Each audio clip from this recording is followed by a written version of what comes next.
Caríssimo Padre Cristiano, queridos e amados povo de Deus, hoje permitam-me tocar fundo na pessoa do Espírito Santo e até fazer um pouco de catequese. Há uma passagem no Atos dos Apóstolos em que os apóstolos Pedro e João chegam a uma cidade onde lá as pessoas estão vivendo as maravilhas de Deus, e eles perguntam: por acaso vocês já receberam o Espírito Santo? E eles respondem: nós nem sabemos quem é o Espírito Santo. A minha impressão é que nós também, na nossa vida cristã, talvez até falemos do Espírito Santo, mas será que nós sabemos quem é o Espírito Santo? Porque uma coisa é saber que ele existe, a terceira pessoa da Trindade, outra coisa é viver a vida no Espírito Santo. No Antigo Testamento há duas festas que são chamadas de Pentecostes, uma mais antiga, que é a festa das tendas ou festa das semanas, e que quando você encontrar nas leituras do Pentateuco, ou seja, nos 5 primeiros livros da Bíblia, você vai encontrar muito se fala sobre essas duas festas. Era a festa das colheitas, a festa onde as pessoas, as famílias, tudo aquilo que elas plantavam, elas colhiam e depois faziam uma festa e ofereciam aquilo como dons, como oferenda a Deus. E essa festa era conhecida como festa de Pentecostes, a festa da colheita. Mas um acontecimento muito marcante na vida do povo judeu, do povo hebreu, foi que num dia que estavam escravizados no Egito, nosso Senhor Deus resolveu libertar aquele povo de Israel do Egito e fazer com que eles passassem da escravidão, da opressão, do medo a um lugar de esperança e caminharem até a terra prometida. Isso ficou conhecido como Páscoa.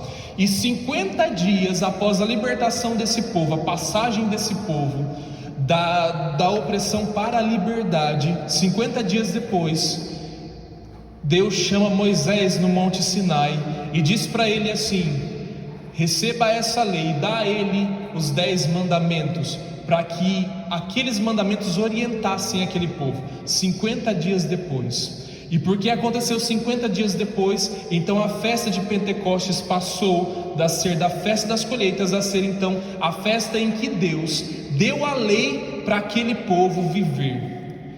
E aquele povo começou a viver aquela lei, mas continuavam não sendo fiel à lei. Uma coisa é quando nós temos uma lei externa a nós, como nós temos a Constituição. Alguém de repente escreveu aquela lei, ela é externa, ela precisa ser vivida, mas ela não está dentro do nosso coração, ela não está dentro da nossa vida, ela não está impregnada no nosso modo de ser.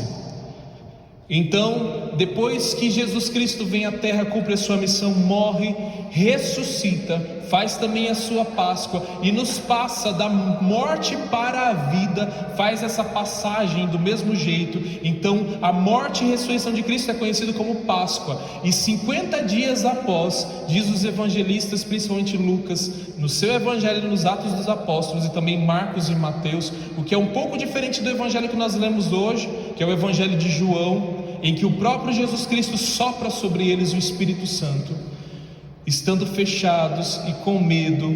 Então 50 dias após a Páscoa, eles recebem o Espírito Santo. E o que acontece? Acontece uma mudança muito grande. Se você pega, por exemplo, a pessoa de São Pedro nos evangelhos e a pessoa de São Pedro nos Atos dos Apóstolos, você percebe que são pessoas totalmente diferentes. Nos evangelhos, São Pedro é um medroso, São Pedro é cabeça dura, São Pedro é difícil. A Jesus até briga com ele várias vezes. E até no último momento, no capítulo 21 de São João, você vai ver Jesus, quando Jesus fala assim: essa é a sua missão, quando ele está no barco, e de novo Jesus fala para ele: segue-me, e ele fala: essa é a sua missão, abraça, você precisa comandar a igreja.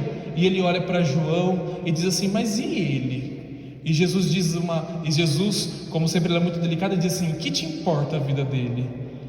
Pedro, ainda naquele momento, ainda estava preso, inseguro, com medo, não conseguia assumir a sua missão. Mas quando recebe o Espírito Santo de Deus, aquele mesmo medroso que Jesus disse assim: afasta-se de mim, Satanás. De repente, depois de Pentecostes, esse homem está enfrentando multidões de 5.000 pessoas, está enfrentando tribunais, e aquele que negou Jesus 3 vezes, tinha medo de falar que pertencia ao grupo de Jesus, de repente estava dizendo para todo mundo assim, que muito mais me importa obedecer a Deus do que obedecer aos homens. Que mudança significativa é essa na vida de São Pedro? E nós podemos dar inúmeros exemplos, não na vida só de São Pedro, mas de todos os apóstolos, quando recebem o Espírito Santo. E por que é que nesse dia do recebimento do Espírito Santo, a igreja chama isso também de Pentecostes? As Sagradas Escrituras chamam de Pentecostes, ligando a uma lei que foi recebida, porque é aquela mesma lei que outrora foram escritas em tábuas de pedra fria, e que talvez tornavam os homens frios, porque eles viviam a lei friamente. Jesus ficava brigando com os fariseus e saduceus, porque viviam a lei na aparência, mas aquilo não tocava o coração. Então em Pentecostes nós recebemos uma lei, só que essa lei agora não é escrita em pedra fria, gravada em pedra fria, é gravada agora dentro do nosso coração. Ele é escrito no sangue do nosso coração, agora num lugar quente, num lugar em que nós somos impelidos, e é isso mesmo, quando alguém recebe o Espírito Santo no batismo, agora ele é governado por uma lei. Qual é essa lei? A lei que foi resumida por Jesus Cristo: amai a Deus e ao próximo como a si mesmo. A lei do Espírito Santo, a lei que foi impressa no nosso coração, e por isso que nós celebramos Pentecostes. Nesses 50 dias, significa que agora nós temos uma lei colocada no nosso coração, e essa é a lei do amor de Deus, e essa é a lei que está dentro de nós. E às vezes alguém pode perguntar assim: mas se Deus coloca uma lei dentro do nosso coração para nós seguir, então nós não somos livres para seguir, nós somos obrigados a viver aquilo, porque a lei é uma coisa que nos obriga. Há duas formas de viver a lei: uma como essa, por pressão, onde é imposto uma lei e eu preciso viver aquela lei, seguir aquela lei, ou eu vivo uma lei por atração, quando eu sou levado a viver aquela coisa, e o Espírito Santo é isso. Nós vivemos a lei por atração, nós somos atraídos. O amor é uma coisa que nos atrai. Quando você dá um chocolate você mostra um chocolate para uma criança, ela se joga em cima daquele chocolate porque ela é atraída por aquilo. É muito diferente, não é uma lei que nos obriga, mas é uma lei que nos atrai a viver todo dia. Por isso uma pessoa que se coloca a viver uma vida cristã e vive em Jesus Cristo, ela se vive muito incomodada quando ela não está seguindo o amor, quando ela não está vivendo a lei do amor. E essa lei foi colocada dentro do nosso coração, e por isso você começa agora a perceber que o medo de Pedro deu lugar a um amor imenso, há uma coragem imensa. É isso que o Espírito Santo faz, e isso é uma ação sobrenatural. O dom do Espírito Santo é uma ação sobrenatural que vive em nós, não é algo natural. A coragem que é colocada dentro do nosso coração, o amor que é colocado dentro do nosso coração, não é uma coisa lutada para se alcançar, não, é um dom, é o Espírito Santo que é colocado dentro do nosso coração. Isso é fé. Nós só recebemos o Espírito Santo quando nós vivemos a fé em Deus a partir disso. E aí a lei do Espírito age em nós, e nós amamos através do Espírito Santo. Por isso, hoje nós vamos ver como o Espírito Santo é o amor de Deus Pai por Jesus Cristo, e o Evangelho de São João nos ajuda muito a entender isso. E por isso Jesus mesmo sopra sobre os apóstolos o Espírito Santo. O Evangelho de São João é um relacionamento de amor entre o Pai e o Filho, um relacionamento perfeito, que é muito difícil de encontrar, entre o Pai e o Filho, entre Deus Pai e Jesus Cristo. É um relacionamento tão perfeito que o pensamento é o mesmo, não há inveja, não há competição, não há dificuldade em viver aquele amor. É um amor que só gera alegria, e aquele amor é gerado, esse mesmo amor que envolve o Pai e o Filho é o Espírito Santo. Diz Santo Agostinho: o Espírito Santo é o amor que envolve o Pai e o Filho, e esse amor vive dentro do nosso coração também, para que nós nos nossos relacionamentos, na nossa vida, no nosso coração, vivamos o amor. E é interessante que na primeira leitura de hoje, por isso que tudo que vem do Espírito Santo é envolvido nesse amor. E eu estou falando do amor de Jesus Cristo, o amor perfeito, de um amor de doação, de um amor que não pensa em si mesmo, mas de um amor que pensa no outro, que vive essa radicalidade do amor. Por isso que tudo que envolve o Espírito Santo vem desse tipo de amor, e que muitas vezes não é racional viver, como por exemplo o perdão. Às vezes as pessoas vêm e me dizem assim: padre, como que eu vou perdoar essa pessoa? E no evangelho de hoje, o perdão é um dom do Espírito Santo. Ela não merece perdão. E se você analisa friamente a situação, você fala assim: realmente essa pessoa não merece o perdão. Mas vai lá e perdoa. E quando a pessoa vai e perdoa e faz um processo de perdão, depois ela volta e fala: padre, olha, eu não sei o que aconteceu. Essa pessoa não merecia mesmo perdão, mas depois que eu perdoei, eu mudei. E ela também mudou, padre. Se transformou em outra pessoa. Agora parece que tudo isso clareou a nossa vida, tirou as nossas desavenças. Isso vem do Espírito Santo. Esse é o tipo de amor que nós podemos viver. Por isso que tudo que vem do Espírito Santo é amor. Até mesmo a linguagem. Existe uma linguagem do Espírito Santo que está na primeira leitura, nos Atos dos Apóstolos. Uma linguagem do amor. A linguagem que o Espírito Santo fala, porque eles ficavam impressionados como que aquelas pessoas de tantos lugares, falando línguas diferentes, de repente se entendiam. Porque a linguagem que o cristão fala é a linguagem do amor. E é isso que nós precisamos entender. Outro dia não, já faz um bom tempo, uns 3 anos atrás, eu estava no aeroporto de Guarulhos, e uma confusão, uma senhora chorava, ninguém conseguia entender o que ela estava falando, e eu fui me aproximando, ela tentando, eu percebi que ela estava muito angustiada, falava com um, ninguém não entendia, falava com o outro, não entendia, e eu olhei, ela tinha um crucifixo. Eu peguei a minha cruz deoniana, cheguei perto dela e mostrei para ela a minha cruz. Aí ela olhou aquilo, estatalou o olho e grudou no meu braço e ficou comigo. E aí ela parou de chorar e se acalmou.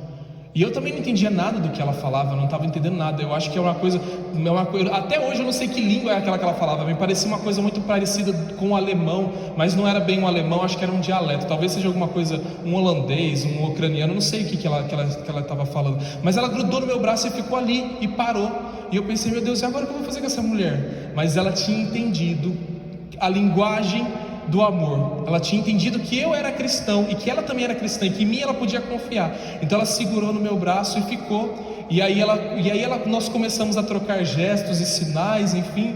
E aí eu fui entendendo que ela estava perdida e que tinha alguém com ela.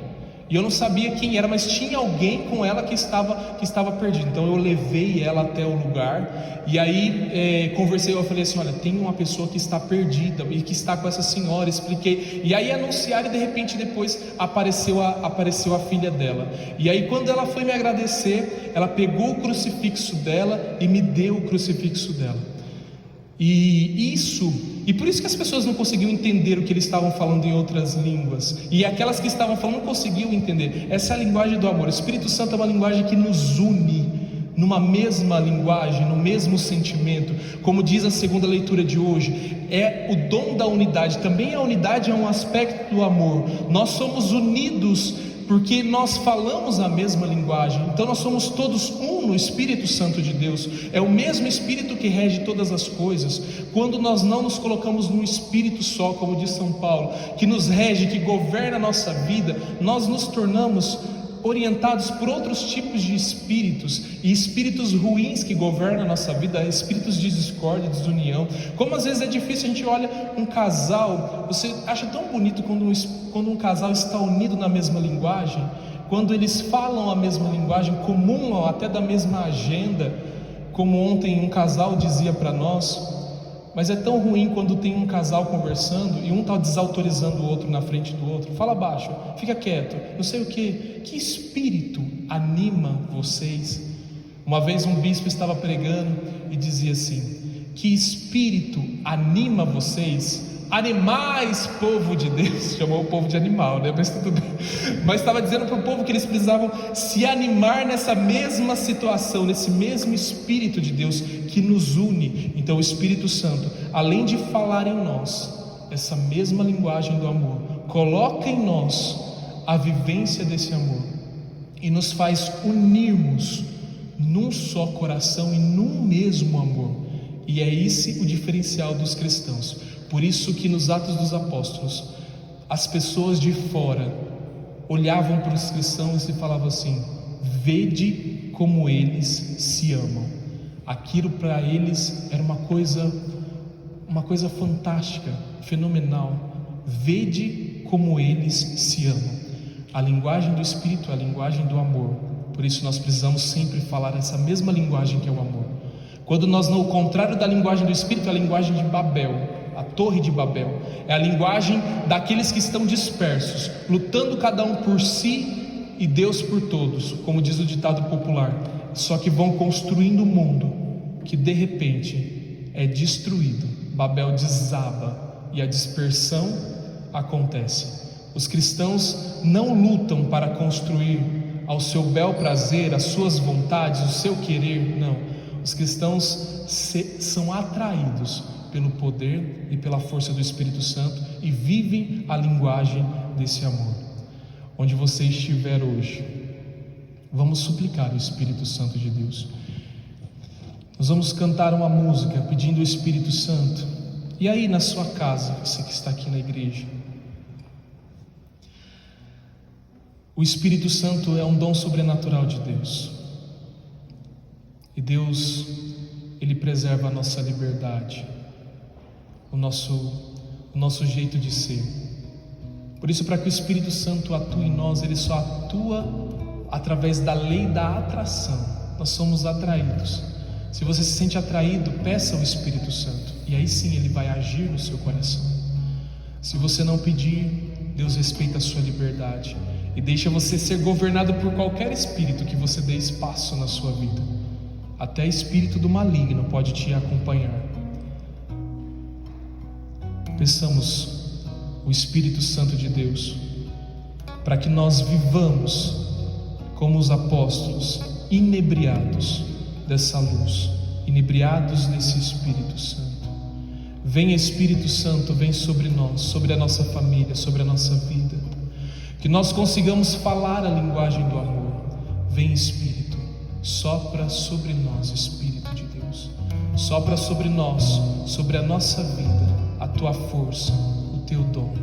Vinde Espírito Santo. Espírito Santo, vinde falar em mim. Espírito Santo, vinde falar em mim. Vinde curar, vinde libertar nossos corações de toda opressão. Vinde transformar, vem incendiar, traz fogo do céu neste lugar. Incendeia minha alma, incendeia minha alma, incendeia minha alma, Senhor. Incendeia minha alma, incendeia minha alma, incendeia minha alma, Senhor.